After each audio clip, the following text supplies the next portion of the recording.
बादशाह अकबर कुछ मजाकिया इंसान थे। उन्हें मजाक बेहद पसंद था। एक दिन उन्होंने नगर के सेठों को हुक्म दे डाला कि आज से उन्हें पहरेदारी पर लगाया जाता है। यह सुनकर सेठ घबरा गए और बीरबल के पास पहुंचकर अपनी परेशानी का हल मांगने लगे।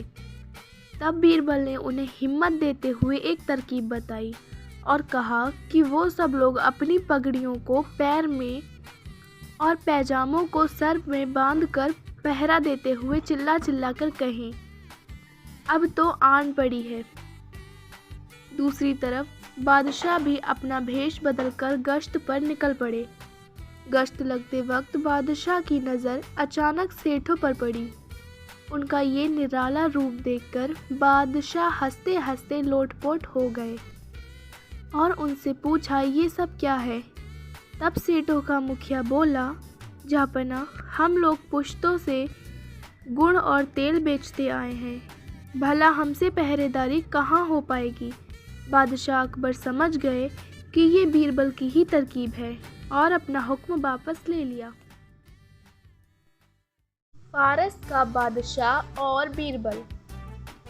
फारस के बादशाह बीरबल की बुद्धि की बड़ी प्रशंसा सुना करता था।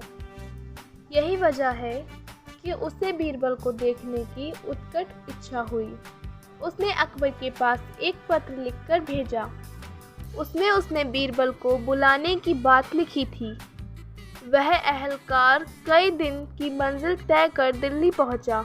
उसने बादशाह अकबर को अदब से सलाम कर फारस के बादशाह का भेजा हुआ पत्र दिखाया।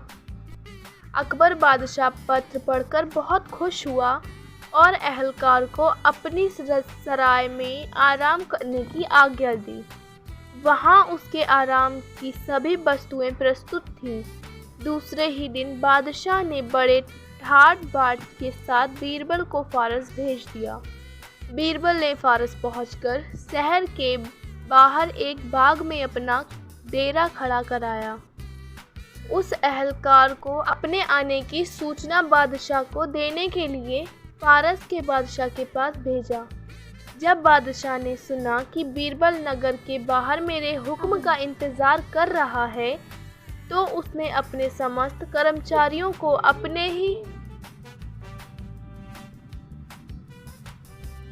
ही वस्त्राभूषणों से सुसज्जित करा सबके सहित दरबार में जा बैठा।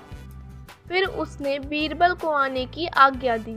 अहलकारे से बादशाह के बुलावे का पत्र पाकर बीरबल राजभवन में उससे मिलने आया। वहाँ की अजीब हालत थी। सब लोग एक ही तरह की पोशाक पहने हुए यत्र तत्र बैठे थे। बीरबल एक तरफ से सबको लक्ष्य करता हुआ धीरे धीरे बादशाह के पास जा पहुंचा। उसे अदब से सलाम कर उसके समीप खुद भी बैठ गया। फारस के बादशाह ने पहले उसकी बड़ी आवभगत की। उसके बाद बीरबल से पूछा, बीरबल तुमको कैसे मालूम हुआ कि मैं ही फारस का बादशाह हूँ? बीरबल ने उत्तर दिया, गरीब परिवार भले ही सबके कपड़े एक जैसे थे, लेकिन आपकी नज़र सबके ऊपर थी। साथ ही मैंने गौर किया कि सबका ध्यान आपके ऊपर था, इससे मैंने आपको बिना परिश्रम ही आसानी से पहचान लिया। बीरबल की बुद्धिमत्ता देखकर फारस का बादशाह बहुत प्रसन्न हुआ। बीरबल की खिचड़ी। रात्रि भोज के उपरांत बादशाह अकबर बीरबल को साथ लेकर यमुना तट पर टहल रहे थे। उनके साथ सुरक्षा हेतु कुछ सैनिक भी थे। वह जनवरी का महीना था और दिल्ली में शीतलहर बह रही थी। कड़ाके की ठंड में यमुना नदी का जल बर्फ के समान ठंडा हो चुका था। अकबर को जाने क्या सूझी कि उन्होंने अपनी उंगली यमुना के जल में डाल दी। ठंडक का एहसास होते ही उन्होंने फौरन अपनी उंगली जल से बाहर निकाल ली और बोले, बीरबल, इस मौसम में यमुना का पानी बर्फ़ के समान हो जाता है। इसमें एक उंगली डालना मुश्किल है। यदि किसी को इस पानी में थोड़ी देर भी रहना पड़ जाए तो वो क्या जीवित नहीं बचेगा? क्यों, क्या कहते हो? बीरबल की सोच अकबर के विपरीत थी। वह बोला, मैं आपकी बात से सहमत नहीं हूँ हुजूर। इच्छा शक्ति तो मनुष्य कुछ भी कर सकता है। यमुना के पानी में कुछ देर खड़ा रहना तो बहुत ही छोटी बात है। हम तुमसे इत्तेफाक नहीं रखते बीरबल। इन दिनों यमुना के पानी में कोई खड़ा नहीं हो सकता। अकबर बीरबल की बात मानने को कतई तैयार नहीं थे। तो आजमा कर देख लीजिए जहाँपना, कोई ना कोई ज़रूर होगा जो अपनी इच्छा शक्ति के दम पर ये काम कर जाएगा।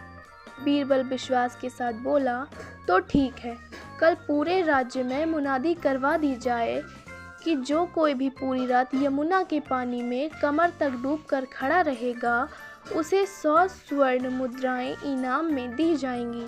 अकबर तैश में आकर बोले।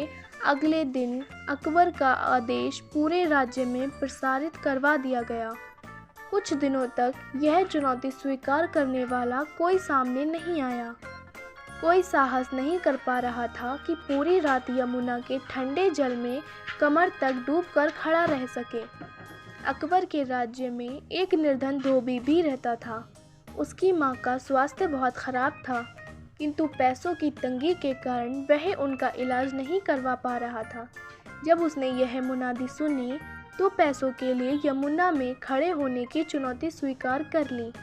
वह रात भर अकबर के यकीन कर पाना मुश्किल में यमुना के उन्होंने धोबी कमर तक पानी में तुम सारी रात यमुना के पानी में कैसे खड़े सैनिक उसे लेकर अकबर के सामने रात भर आपके महल में जल रहे दीपक को देखता रहा और इस तरह पूरी रात गुजर गई। धोबी बोला। यह सुनकर अकबर का पारा चढ़ गया और वे बिफरते हुए बोले, ओह, तो तुम सारी रात महल के दीपक से गर्मी लेते रहे। ये तो तुमने बेईमानी की है। तुम इनाम के नहीं बल्कि सज़ा के हकदार हो। सैनिकों, इसे बंदी बना लो। निर्धन धोबी को कारागार में डाल दिया गया। जब ये बात बीरबल को पता चली तो वो बड़ा दुखी हुआ। उस दिन वह दरबार नहीं गया। दरबार से बीरबल को नदारत पाकर अकबर ने एक सैनिक को उसे बुलाने उसके घर भेजा। सैनिक ने वापस आकर अकबर को बताया कि बीरबल ने भोजन नहीं किया है, वह खिचड़ी बना रहा है, खाकर वह दरबार में हाजिर हो जाएगा। समय गुजरता गया।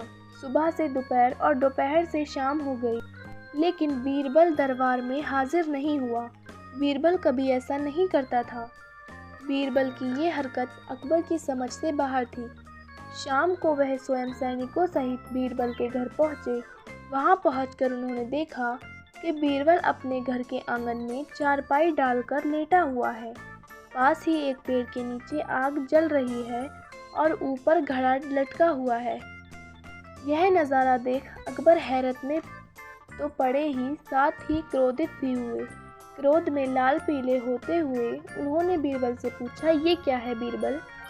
तुम अब तक दरबार में हाजिर क्यों नहीं हुए? मैंने खबर भिजवाई थी जहाँपना कि मैं खिचड़ी बना रहा हूँ, खाकर दरबार में हाजिर हो जाऊंगा। देखिए, सामने पेड़ पर लटके घड़े में खिचड़ी पक रही है। पेड़ पर लटके घड़े की ओर इशारा कर बीरबल ने उत्तर दिया। ऐसे कोई खिचड़ी बनाता है? पेड़ के नीचे जल रही आग से ऊपर लटके घड़े की खिचड़ी कैसे पकेगी? अकबर चिल्लाए। यह यमुना में खड़े धोबी को इतने दूर स्थित महल में जल रहे दीपक से गर्मी मिल सकती है, तो इस तरह भी खिचड़ी पक सकती है। यहाँ तो आग उस दीपक की तुलना में निकट ही है। बीरबल झट से बोला। बीरबल की बात सुनकर अकबर का गुस्सा शांत हो गया। वे समझ गए कि बीरबल ने ये स्वाग उन्हें धोबी के साथ हुए अन्याय की बात समझाने के लिए किया है। उन्हें अपने किए पर पछतावा हुआ। सैनिकों से कहकर उन्होंने धोबी को कारागार से बाहर निकलवाया और उसे इनाम की 100 स्वर्ण मुद्राएं दी। इस तरह बीरबल ने अपनी अक्लमंदी से एक निर्धन धोबी के साथ अन्याय नहीं होने